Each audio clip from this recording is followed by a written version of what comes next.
Welcome to our presentation. We are the whole package and we're looking at challenge 1. We're Craig, Tom, Catherine, Jamie and Frank, and we're from Rolls-Royce, BAE Systems and United Utilities. The submarines, their engines and water, hence the whole package. Challenge 1 was set by Rolls-Royce and was to look at the summarisation of project schedule data to report at varying levels in the organisation. Planners need to integrate external stakeholder schedules into their own and then provide summaries of the data to senior stakeholders, allowing the plans to be discussed without going into too much detail. We also needed to ensure that the summary reflects the sequencing of the overall schedule and performance progress to date. Our first step was to look at developing the solution using a Miro board that was already pre-designed. This looks at various elements as shown. We were able to identify our pain points and the issues to be addressed.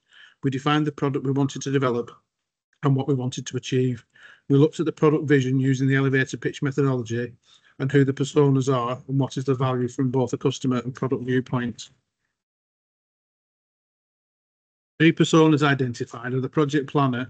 They need to assess the integrated schedules, understand reasons for delays or variances, the status of tasks, project progress, and then roll the data to high-level summaries. The senior leader will expect to receive the high-level schedules, but still identify the status of the overall project, where variances have occurred, and identify any mitigations that need to be put in place and still influence the overall status of the project. The stakeholder or board member will only require an even more simplified version and summary of status, with an overall view of key milestones and progress. They do not need to see the detail, but need an overall view to help influence business decisions. We also noted some issues with respect to the data we were provided. The data was out of date and made it difficult to analyse with regard to current dates. There were no clear defined start and finish milestones for work packages that allowed for easy summarisation of the data.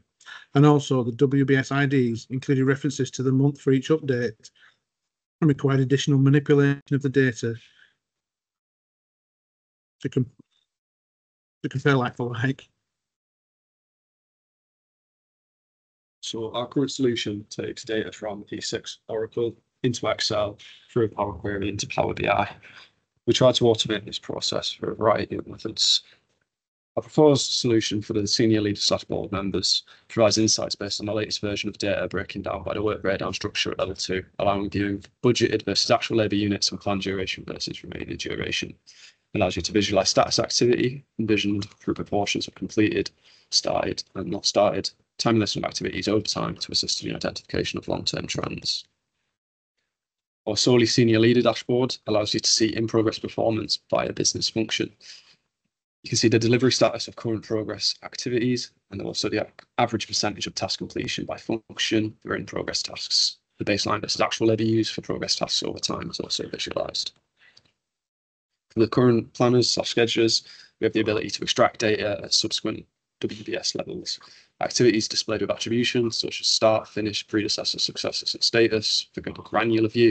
And we highlight the number of predecessors and successors of selected WBS activities, which is our preliminary critical path analysis. And finally, for the planners, we have a Gantt chart to visualize progression on WBS at level 3.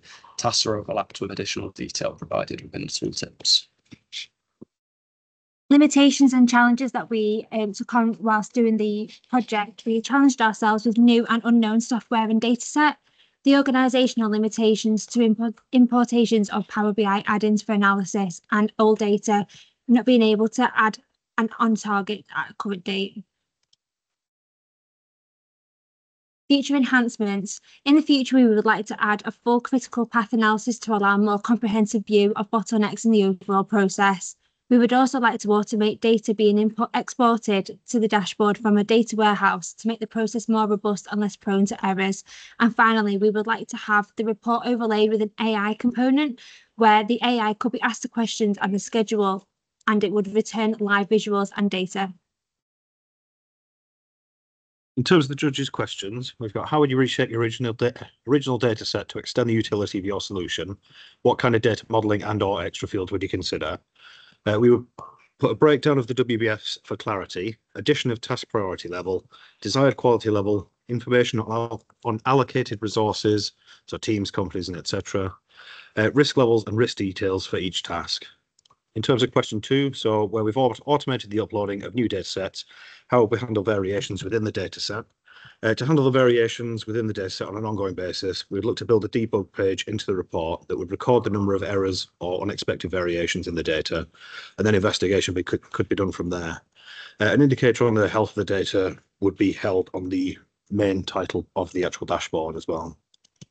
Then lastly, question 3, what steps did we follow to build the understanding of the underlying structures and significance of the data sets we're working with? We explored the data in Excel formats, consulted across teams, varying domain expertise, and consultation to Marvin or AI and other online sources. Thank you very much. Thank you.